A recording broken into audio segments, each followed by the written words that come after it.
Dans la prochaine et dernière vidéo, vidéo 12, je présenterai le système politique de la cité, du moins tel que je le conçois. Mais ce système politique repose sur des postulats inédits et des notions telles que égalité, société ou cité, citoyenneté, nationalité, qui ne sont aujourd'hui que des mots vides de sens. Ces fondations sont plus importantes que le système lui-même et appellent tant d'explications qu'il est préférable de les traiter à part, ce que je vais faire dans la présente vidéo. Je rappellerai tout d'abord les idées de base du civisme ou de la cité pour ceux qui n'auraient pas vu les précédentes vidéos.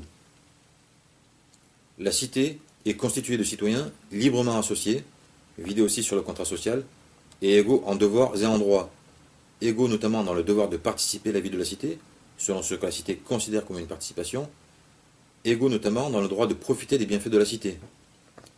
Pour qu'ils soient réellement égaux dans le droit fondamental de profiter des bienfaits de la cité, tous les citoyens ont aussi le droit indirect d'accéder librement au marché. C'est la citoyenneté, le fait qu'ils soient citoyens, qui leur confère ce droit, par lequel passent la plupart des droits. Pour attester leur citoyenneté auprès des commerçants et exercer leur droit d'accès, les citoyens disposent d'une carte à puce, dite carte civique. Cela signifie qu'il n'y a pas de monnaie, pas d'unité sous quelque nom que ce soit, et que tous les citoyens jouissent d'un pouvoir d'achat a priori indéfini ou illimité en théorie. Vidéo 7 sur la carte civique. Ils sont égaux parce que quelle que soit leur manière d'user de leurs droits, l'infini égale l'infini. Il n'y a pas d'autre forme possible d'égalité. L'égalité, c'est ça. Espérer atteindre un résultat similaire en conservant la monnaie est une vue de l'esprit, même en modifiant son fonctionnement, ce qui est une autre vue de l'esprit. Voir la vidéo 4. Par définition, une monnaie incarne le droit d'accéder au marché, et tous les droits qui passent par celui-là, de sorte que les individus n'ont de droit qu'en proportion de la monnaie qu'ils ont, gagnée on ne sait comment, que les citoyens n'ont aucun droit en tant que tel, que la citoyenneté est vide de sens, que la société ne joue plus son rôle de garantir les droits de ses citoyens, qu'il n'y a donc pas de société, sinon une illusion de société, puisqu'il n'y a pas de citoyens. Par ailleurs, la monnaie limite le pouvoir d'achat, sans même parler du fait qu'elle le limite inégalement, de sorte que le pouvoir d'achat des individus est nécessairement et nettement inférieur à celui des citoyens, et que le pouvoir d'achat global est en deçà de l'optimum économique. Autrement dit, la monnaie bafoue les principes et n'est même pas bonne en pratique. Elle est tout aussi funeste en politique. Un système monétaire est fatalement inégalitaire, puisque la monnaie ne peut pas se répartir également, et que c'est par elle que passent la plupart des droits. Or, plus un individu a de droits aux dépens des autres, plus il a de droits sur eux, plus il a de poids et de pouvoir dans le système. Grâce à la monnaie, les riches ont par définition le pouvoir sur les pauvres. Ils les tiennent par le ventre. Et il y aura toujours des riches et des pauvres dans un système monétaire. Le pouvoir des riches est d'abord économique, mais c'est le vrai pouvoir. Partant, ils s'emparent du pouvoir politique ou la service pour renforcer leur pouvoir économique. Le pouvoir politique n'est pas une finalité en soi. Ainsi, un système monétaire inégalitaire par nature est fatalement oligarchique, pouvoir de quelques-uns, et plutocratique, pouvoir des riches. Ce constat indéniable, que très peu ont visiblement fait, est fondamental pour qui veut ériger un nouvel ordre politique. Il nous apprend que l'organisation politique n'est jamais que la cerise sur le gâteau. L'important, c'est le gâteau. Et généralement, ceux qui en ont individuellement la plus grosse part se goinfrent la cerise. Tant qu'un système est fondamentalement inégalitaire et permet à certains d'avoir plus de droits que les autres, on peut faire des pieds et des mains, cela ne change rien. Pire, ne pas identifier l'inégalité comme le vrai fléau et ne pas dénoncer l'argent comme la véritable cause de l'inégalité détourne l'attention des révoltés vers des leurs, dilapide en vain leur énergie et rend le système d'autant plus invulnérable qu'il n'est pas sérieusement menacé. Loin de changer quoi que ce soit, cela contribue à maintenir les choses telles qu'elles sont. Mais on peut également déduire de ce constat que pour que le système politique soit démocratique, c'est-à-dire le contraire d'oligarchique, il ne doit plus y avoir ni inégalité, ni monnaie, ni riches, ni pauvres, que tous les citoyens doivent donc jouir réellement des mêmes droits et ainsi avoir le même poids politique.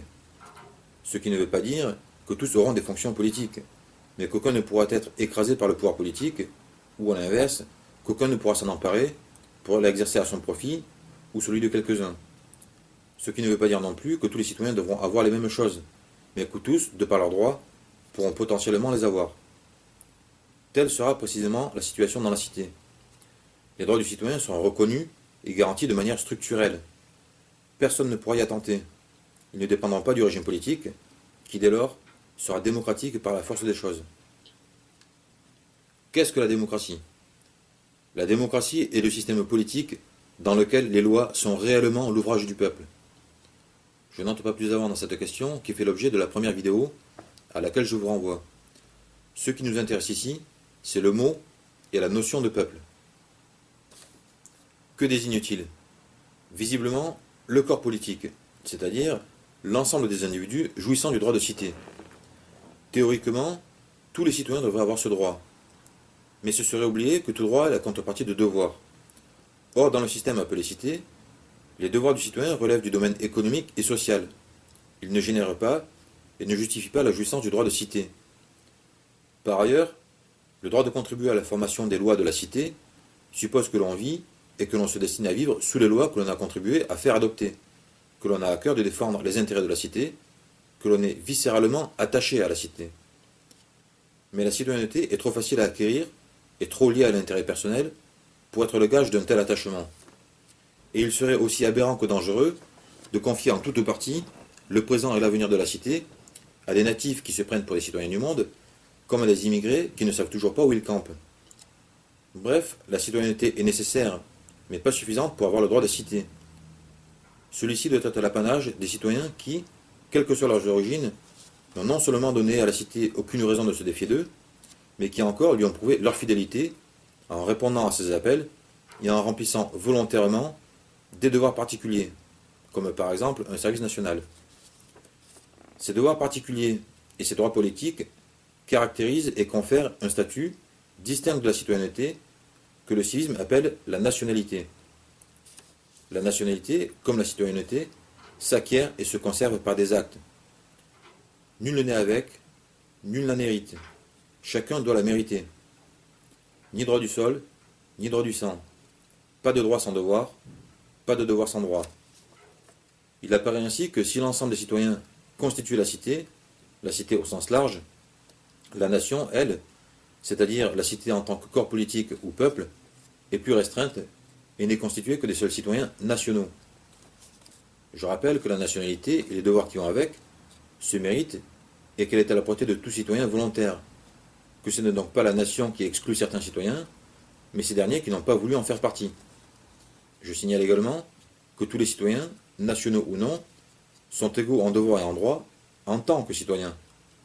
La citoyenneté signifie la même chose pour tous. Les devoirs et les droits attachés à la nationalité n'entrent pas dans la balance de l'égalité. La différence légitime entre les citoyens ordinaires et les citoyens nationaux n'est pas une inégalité, c'est justice. Cette distinction entre citoyenneté et nationalité n'aurait pas lieu d'être si tous les citoyens étaient natifs de la cité et naturellement patriotes. Mais à l'heure des voyages, de l'immigration, de l'expatriation, de l'individualisme, de l'universalisme, de l'euromondialisme, du communautarisme, impossible de savoir d'emblée qui est quoi dans sa tête. Impossible non plus d'ignorer que la cité est fourmille de traîtres et d'intrus. Cette distinction sera d'autant plus indispensable que les droits politiques seront bien plus étendus dans la cité qu'aujourd'hui. Ils ne se limiteront pas à glisser un bout de papier dans une urne tous les 5 ans pour élire un oligarque sans parole et donner ainsi un vernis de légitimité à sa tyrannie et à ses trahisons. Les citoyens nationaux incarneront véritablement la cité. Ils seront appelés à exercer, à tous les niveaux et dans tous les domaines, des fonctions politiques, voire économiques, qui n'existent pas encore. Mais pourquoi, à l'inverse, ces deux mots sont-ils confondus aujourd'hui, vu que citoyenneté et nationalité ne vont pas l'une sans l'autre? Parce que la notion de citoyenneté, telle que la conçoit le civisme, n'existe pas. La société est incapable de reconnaître et de garantir les droits du citoyen, puisque la plupart des droits passent par la monnaie, qu'il appartient aux individus de gagner comme ils peuvent. Leurs droits, du moins les plus essentiels, manger, se loger, se vêtir, mais aussi circuler, se divertir, etc., ne dépendent pas de la société, et ils n'ont aucun devoir envers elle. Dès lors, la citoyenneté est un statut sans contenu. Mais comme le mot existe, il faut bien lui trouver un sens. Et comme la cité semble confondue avec la nation, c'est avec le mot nationalité que la citoyenneté a été confondue. Mais la notion de nationalité, qui est en quelque sorte l'équivalent de la citoyenneté dans les cités antiques, où seuls les guerriers étaient citoyens et jouissaient du droit de cité, la notion de nationalité, dis-je, était déjà elle-même indigente. Elle exprime vaguement le fait d'appartenir à une nation, de par la naissance et la culture. Elle suppose le devoir de les défendre, mais n'implique guère de droit en retour, du fait du système monétaire. Droit à la charité nationale, et encore, droit politique réduit à l'illusoire, plutocratie oblige. Aussi cet amalgame, loin de redonner du sens à la citoyenneté, n'a fait que diluer et affaiblir un peu plus celui de la nationalité. Les droits n'y ont rien gagné, les devoirs, l'identité, la nation ont tout perdu. Étant impossible de lier la citoyenneté à des devoirs et de renforcer ceux qui confèrent la nationalité, bientôt la notion même de devoir a été abandonnée. Par exemple, plus de service national. Or, sans devoir, rien ne justifie plus que tel ait des droits que d'autres n'ont pas. Il n'y a plus de différence entre les hommes et les femmes, entre les adultes et les enfants, entre les natifs et les étrangers, entre les patriotes et les apatrides, entre les immigrés légaux et clandestins, entre les honnêtes gens et les crapules. Rien ne compte, tout se vaut, tout le monde a droit à ce à quoi les Français ont droit, tout le monde a le droit d'être français, tout le monde est français. Pour l'être légalement quand on n'est pas né en France, il faut quand même le demander. Et ceux qui ne le demandent pas, qui ne le sont en rien, eh bien ils sont là, ça suffit. Et ceux qui ne sont pas là, eh bien qu'ils viennent. La nationalité, c'est faire acte de présence, et être présent, c'est être français. En somme, être français ne veut plus rien dire. La porte est ouverte à tous les abus, toutes les inepties. Mais pendant que le système détruit tout ce qui a du sens et multiplie les sophismes humanistes pour se donner un air social et généreux aux frais du contribuable, les véritables droits des citoyens, les droits essentiels, ne sont toujours ni reconnus ni garantis. Et les droits des véritables Français sont niés et bafoués toujours un peu plus. Les travailleurs immigrés, et il ne devrait y avoir d'immigration que de travail, selon les besoins et les intérêts de la cité, les travailleurs immigrés, dis-je, qui participent à la vie de la cité, entre guillemets, et devraient donc être citoyens, ne sont pas reconnus comme tels, puisqu'ils ne sont pas français. Ils ont un statut bâtard qui les expose à l'exploitation, plus encore que les travailleurs français. Ce qui n'empêche pas certains d'envisager de leur accorder le droit de vote et de faire comme s'ils avaient la nationalité, sous prétexte qu'ils mériteraient la citoyenneté. Bien sûr, les champions du pas d'amalgame, qui soutiennent cette proposition, sont aussi les chantres du pas de discrimination, qui ne reculent devant aucune généralité. Ils avancent pas à pas, mais c'est bien à tous les immigrés, sans condition, légaux et illégaux, qu'ils sont prêts à accorder ce droit au final, non pour en faire des Français, mais pour que les Français ne soient pas davantage que les étrangers dans leur propre pays. Je me résume. L'absence de distinction entre citoyenneté et nationalité, et d'existence d'un statut particulier du citoyen, font qu'un individu présent dans la société, entre guillemets, est nécessairement tout ou rien. Mais comme il est inacceptable qu'il ne soit rien, et qu'il ne peut être simplement quelque chose, il faut qu'il devienne facilement tout, ou jouisse au moins des droits que cela procure. Ainsi, au lieu d'avoir deux statuts précis et chargés de sens, adaptés à chacun, impliquant des devoirs et conférant des droits, il n'y en a plus qu'un, sans substance, dans l'intérêt de personne. L'idéologie droit-de-l'homiste, antiraciste, immigrationniste, sans-frontiériste, européiste, capitaliste, justifie le phénomène, mais elle ne fait que surfer sur une lame de fond, impulsée par le système monétaire lui-même. Elle est sans nuance, parce que ce système ne permet pas la nuance, et que les humanistes autoproclamés et patentés, loin de résister à l'argent et à sa logique au nom de la société et de la véritable humanité, c'est-à-dire de la patrie et de l'égalité bien comprise, en sont consciemment ou non les plus ardents défenseurs de l'argent, ce qui fait d'eux les plus vils suppôts du capitalisme et les collabos de la pire espèce. Pareille confusion sera impossible dans la cité. La carte civique établira l'égalité entre les citoyens, leur apprendra leurs devoirs et leurs droits, et réveillera la notion de mérite. La citoyenneté garantira tant par elle-même qu'il ne paraîtra pas aberrant que la nationalité soit d'un statut distinct, complémentaire et facultatif. Cela semblera même juste et nécessaire, et que nul n'aura le front d'en réclamer les avantages s'il n'en a accepté les inconvénients. Je terminerai donc cet exposé en présentant les modalités d'acquisition de la nationalité dans la cité, du moins telles que je les conçois. Être français, si on prend le cas de la France, ce n'est pas être espagnol, allemand, algérien ou javanais. Être français, c'est faire partie du peuple de France, y en être, sans l'ombre d'un doute, un représentant.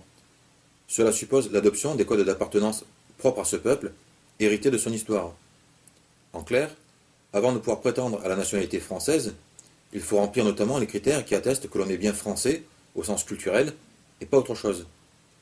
Voici ces critères à minima. 1. Avoir un prénom français ou en prendre un. 2. Maîtriser la langue française tant à l'oral qu'à l'écrit. 3. Ne pas se vêtir de manière typiquement étrangère. 4. Résider en France ou être citoyen de France depuis au moins 10 ans, par exemple. 5. Ne pas avoir d'autre nationalité ou y renoncer. Ces conditions tombent sous le sens. Elles se passent d'explication. Ceux qui ergotent, soit pour s'y soustraire personnellement, soit pour y soustraire autrui sous prétexte de tolérance, qui cherchent à défendre leur cas ou leur conception aux dépens de la France, prouvent par là même qu'ils ne sont pas français dans leur tête. Celui qui ne comprend pas qu'il n'y a pas de France sans français, et que miner la francité, c'est détruire la France, est indigne du nom de français. Point. Les citoyens admis à la nationalité devront assister à la cérémonie collective de naturalisation qui aura lieu une fois par an dans chaque préfecture et sous-préfecture, le jour de la fête nationale, cérémonie au cours de laquelle ils prêteront le serment de préserver le contrat social et de défendre la cité contre tous ennemis extérieurs et intérieurs. Ils seront dès lors officiellement français, quoique de manière temporaire, et sans jouir d'aucun droit particulier, puisqu'ils n'auront encore rien fait pour les mériter. Ils devront, dans les 5 ans qui suivront, accomplir un service national d'1 an. Les services autres que militaires comporteront néanmoins une formation militaire et contribueront d'une manière ou d'une autre à la défense nationale. Ce n'est qu'à l'issue de ce service qu'ils joueront des droits du citoyen français. Ils n'en auront pas pour autant terminé avec le service national. Les militaires, notamment, seront réservistes pendant au moins 15 ans et formeront la garde nationale. Tous les citoyens français seront par ailleurs susceptibles d'être tirés au sort pour exercer, une fois dans leur vie pendant 1 an, des fonctions politiques, mais surtout économiques. Tels seront les devoirs particuliers du citoyen français, ou ce que j'appelle les devoirs droits, puisque ce sont à la fois des devoirs et des droits. En retour, eux seuls auront les droits. Premièrement, d'exercer des professions et d'occuper des fonctions dans les domaines régaliens, c'est-à-dire ceux qui constituent l'armature de la cité, police, justice, administration publique, etc. Deuxièmement, le droit de cité, c'est-à-dire de participer à tous les niveaux au processus législatif et à la vie politique, ce qui à l'inverse sous-entend que les citoyens non nationaux n'auront le droit de s'en mêler en aucune manière. Troisièmement, d'accéder au sol de la cité, soit comme outil de travail, et ceci concerne évidemment essentiellement les paysans, soit pour leur habitat, c'est-à-dire d'avoir une maison individuelle. Là encore, je n'entrerai pas dans les explications. Je renvoie à la théorie du civisme pour ceux qui en voudraient.